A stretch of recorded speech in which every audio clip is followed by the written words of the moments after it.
बिस्मिल्लाहिर्रहमानिर्रहीम अस्सलाम वालेकुम। I hope you are all doing well. हम केमिस्ट्री के चैप्टर नंबर 1 पर हैं और आज हम एलिमेंट्स के जो पेज नंबर 6 है उसके ऊपर एलिमेंट्स के एक बहुत ही इंपॉर्टेंट खसूसियत है वैलेंसी, उसके बारे में डिस्कस करेंगे। तो वैलेंसी क्या है? Valency is the combining capacity of the elements. What is valency? Valency is the combining capacity of elements या एटम्स। ठीक है, अगर हम एलिमेंट्स की जगह एटम्स का वर्ड भी यूज़ करें तो वो एक ही चीज़ आ जाएगी। तो valency is the combining capacity of elements. इस चीज़ को समझने के लिए I will back to this, लेकिन सबसे पहले हमें एक चीज़ समझनी होगी जिसे हम कहते हैं ऑक्टेट रूल। ऑक्टेट रूल क्या रूल है? ऑक्टेट रूल के मुताबिक किसी भी एलिमेंट को स्टेबल होने के लिए ज़रूरी है कि उसके आउटर मोस्ट शेल के अंदर 8 इलेक्ट्रॉन्स हों। Octet stands for 8। तो ये रूल क्या कहता है? ये रूल कहता है कि किसी भी एटम को स्टेबल होने के लिए ज़रूरी है कि उसके आउटर मोस्ट शेल के अंदर 8 इलेक्ट्रॉन्स हो। तो आउटर मोस्ट शेल कौन सा होता है? ये सबसे पहले हमारे पास यहाँ पे ये न्यूक्लियस है।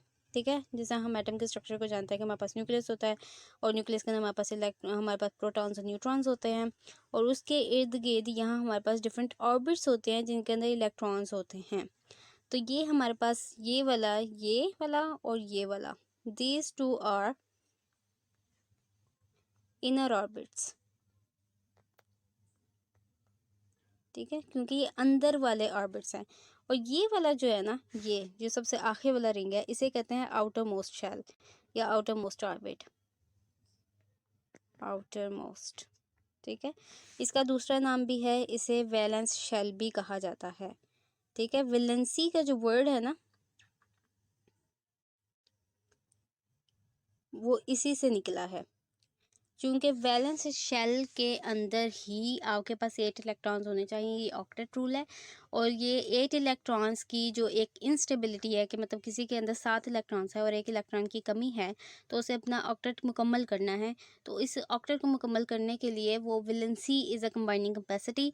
तो अब वो किस तरह से एक दूसरे आइटम के साथ कंबाइन करेंगे? तो कंबाइन वो किस तरह से करेंगे? वो कंबाइन करेंगे इलेक्ट्रॉन्स के थ्रू। जाहिर से पता है इन ऑर्बिट्स के अंदर क्या है, इस ऑर्बिट्स के अंदर इलेक्ट्रॉन्स है।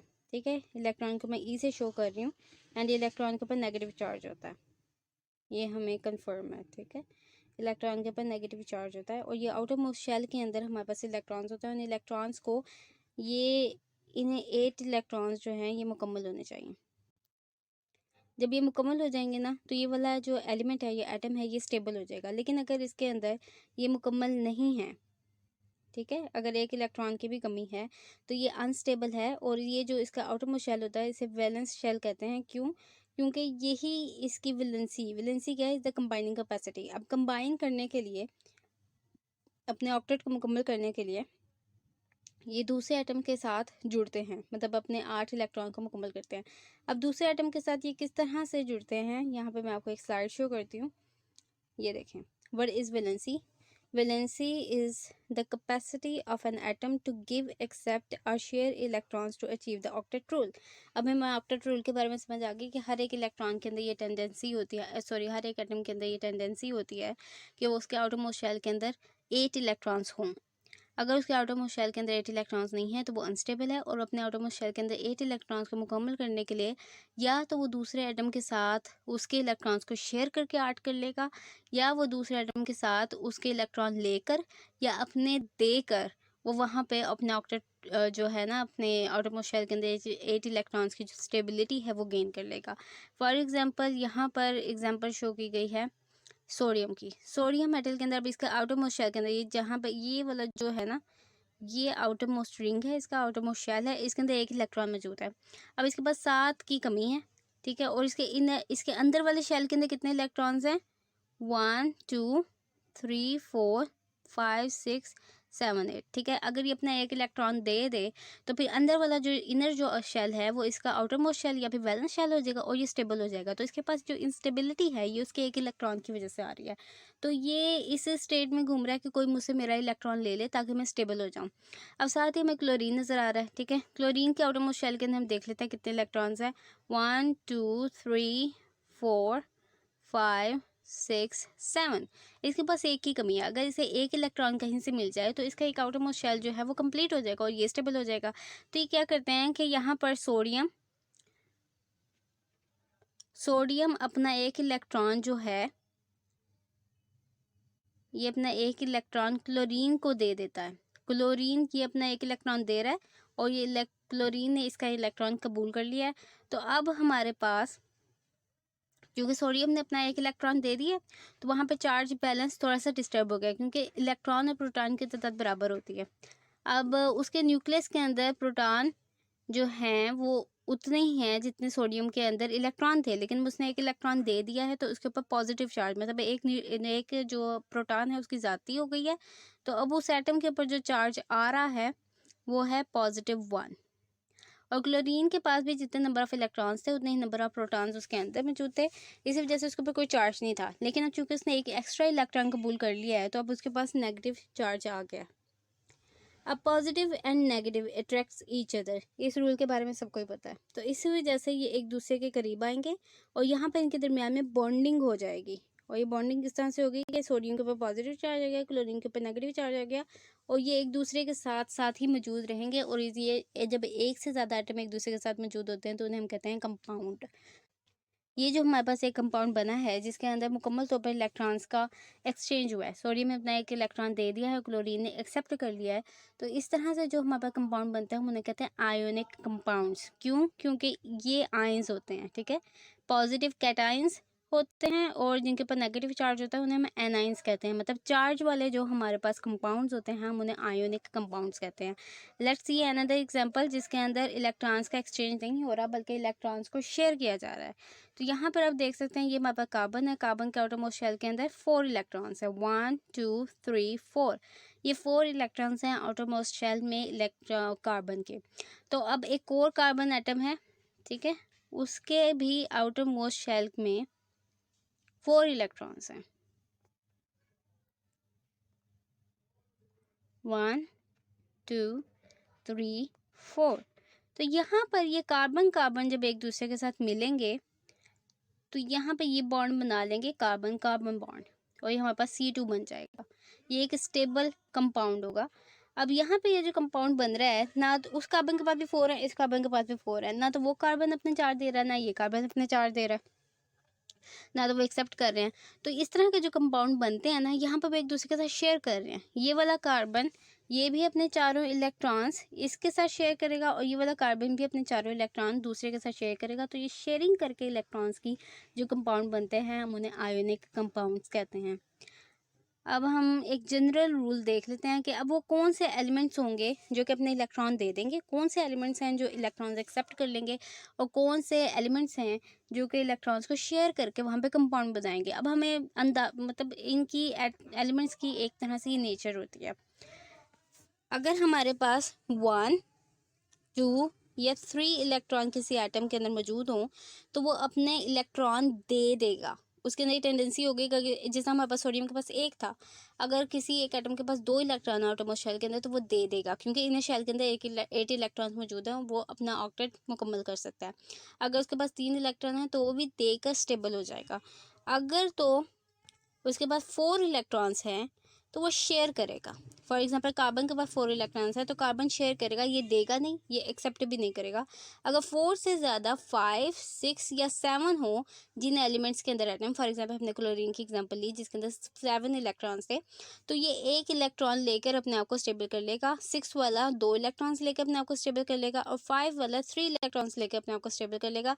ये अपने 3 इलेक्ट्रॉन इसको दे सकता है, ये अपने 2 इलेक्ट्रॉन इसको दे सकता है जिसका आउटरमोस्ट शेल के अंदर 6 इलेक्ट्रॉन्स हो, ये अपना 1 इलेक्ट्रॉन उसे दे सकता है जिसका आउटरमोस्ट शेल के अंदर 7 इलेक्ट्रॉन्स हो, और ये जिसके पास 4 इलेक्ट्रॉन्स हैं ये शेयर करेंगे।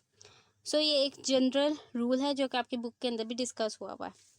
तो अब हम देख लेते हैं कि हमने अपने लेक्चर के अंदर क्या स्टडी किया। हमने अपने लेक्चर के अंदर स्टडी किया कि that valency is the combining capacity of an element of an atom. Combining capacity के एटम्स और एलिमेंट्स के अंदर नेचुरली टेंडेंसी होती है कि वो अकेले नहीं रहते, उन्हें किसी ना किसी के साथ ग्रुपिंग करनी होती है। अब ये जो ग्रुपिंग होती है, ये जो एक दूसरे के साथ बॉन्डिंग होती है, वो होती है इलेक्ट्रॉन्स की बुनियाद पर। या तो वो इलेक्ट्रॉन्स को शेयर करते हैं या वो इलेक्ट्रॉन्स को एक दूसरे के साथ एक्सचेंज करते हैं। अब इस चीज़ को समझने के लिए मैं आपको एक एग्जांपल दे देती हूँ। फॉर एग्जांपल, आपके क्लासरूम के अंदर एक स्टूडेंट है जिसके पास 4 रुपीज़ हैं और दूसरा स्टूडेंट है जिसके पास 4 रुपीज़ हैं।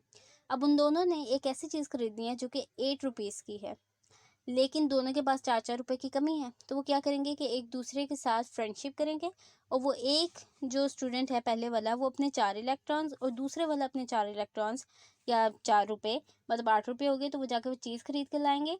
आधी चीज़ एक यूज़ कर लेगा, आधी चीज़ एक जो स्टूडेंट है वो यूज़ कर लेगा। इस तरह से उनके दरमियान में फ्रेंडशिप भी हो गई और उन्हें 8 रुपए भी मिल गए, उन्हें वो चीज़ भी मिल गई जो उन्हें चाहिए थी। इसी तरह जो एटम्स हैं उनके दरमियान में भी इलेक्ट्रॉन शेयर होते हैं और वो वहाँ पे बॉन्डिंग कर लेते हैं, और उस तरह के जो कंपाउंड बनते हैं उन्हें हम कोवलेंट कंपाउंड्स कहते हैं। और या फिर दूसरी तरफ हमारी ये एग्जांपल है कि एक स्टूडेंट है, उसके पास मतलब 8 रुपए पहले ही थे, वो चीज़ जाके खरीद सकता था, उसके पास 1 रुपये एक्स्ट्रा है, अब उसे उसकी कोई ज़रूरत नहीं है। अब एक हमारे पास दूसरा स्टूडेंट है जिसके पास 7 रुपए हैं, उसके पास 1 रुपये की कमी है उस चीज़ को खरीदने के लिए जो उसे 8 रुपए में चाहिए। अब वो 1 रुपया देख रहा है, तो जिसके पास ज़्यादा है उसे कोई फ़र्क नहीं पड़ता, बल्कि वो कह देगा कि ठीक है, ये मुसीबत ही था, अगर मैं इसे 1 रुपया किसी को दे दूंगा तो मैं भी स्टेबल हो जाऊंगा और दूसरे के लिए भी बहुत ज़्यादा मतलब अच्छा हो जाएगा, तो भलाई का जरिया खुल जाएगा। तो वो क्या करता है कि अपना 1 रुपया जाके उसको दे देता है जिसके पास 7 रुपये होते हैं, तो उसके पास भी 8 इलेक्ट्रॉन्स हो जाते हैं या फिर 8 रुपये हो जाते हैं। तो अब देने वाला भी खुश हो जाता है, लेने वाला भी खुश हो जाता है, तो वो एक दूसरे के साथ फ्रेंडशिप कर लेते हैं। तो इस तरह से जो शेयरिंग जो सॉरी एक्सचेंज करके या एक दूसरे के साथ गिव एंड टेक करके जो फ्रेंडशिप उनके दरमियान में क्रिएट होती है, उन्हें हम कहते हैं आयनिक कंपाउंड्स, या you can say ionic students.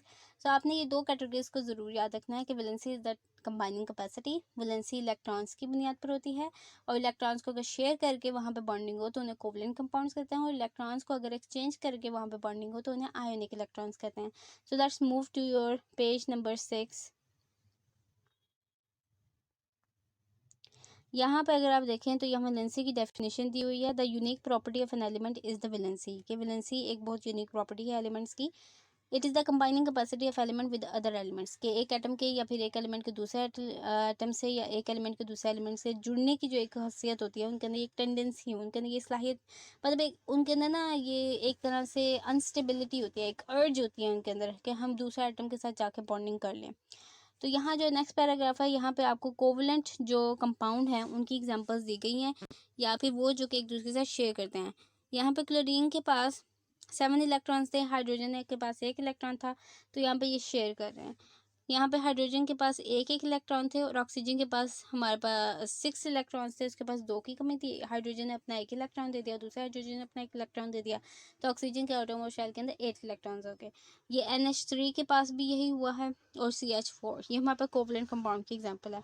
इससे नेक्स्ट पैराग्राफ अगर आप देखें तो यहाँ पे आयोनिक कंपाउंड्स के बारे में कहा गया है, और नीचे की तरफ अगर आप चले जाएँ तो यहाँ पे इन्होंने बताया हुआ है कि हमारे पास कौन से element, for example atom of the sodium, magnesium and aluminium have 1 and 2 and 3 electrons in their valence shell. On the other hand, elements having 5 or more than 5 electrons in their valence shell gain electrons to complete their octet. For example, nitrogen, oxygen and chlorine have 5, 6 and 7 electrons respectively to complete their octet. Hence, they show valency of 3 to 1 respectively. यहाँ पे इन्होंने कहा गया है कि जो 4 वाले electrons, जिस एलिमेंट के अंदर 4 इलेक्ट्रॉन्स होते हैं वो शेयर करते हैं, और जिन एलिमेंट्स के अंदर 1, 2, 3 इलेक्ट्रॉन्स होते हैं वो उन्हें दे देते हैं, और जिन एलिमेंट्स के पास 5, 6, 7 इलेक्ट्रॉन्स होते हैं वो उन्हें एक्सेप्ट कर लेते हैं। So this is was your lecture about valency. I hope it will help you. अगर आपके पास कोई भी क्वेश्चन हो या फिर आप चाहते हैं कि मैं इस लेक्चर को दोबारा डिलीवर कर दूँ और मैं और ईजीएस्ट वे में करूँ, या फिर हम जो लाइव स्ट्रीमिंग है उसका ऑप्शन भी रख सकते हैं कि आप स्टूडेंट्स मेरे सामने हो और आप मुझसे क्वेश्चन आंसर करें और मैं आपको एग्जांपल्स दे के सही तरह से आपको ये समझा दूँ। So it's up to you students. I hope कि आपको समझ आई हो, अगर नहीं आई तो मोस्ट वेलकम। सो अस्सलाम वालेकुम।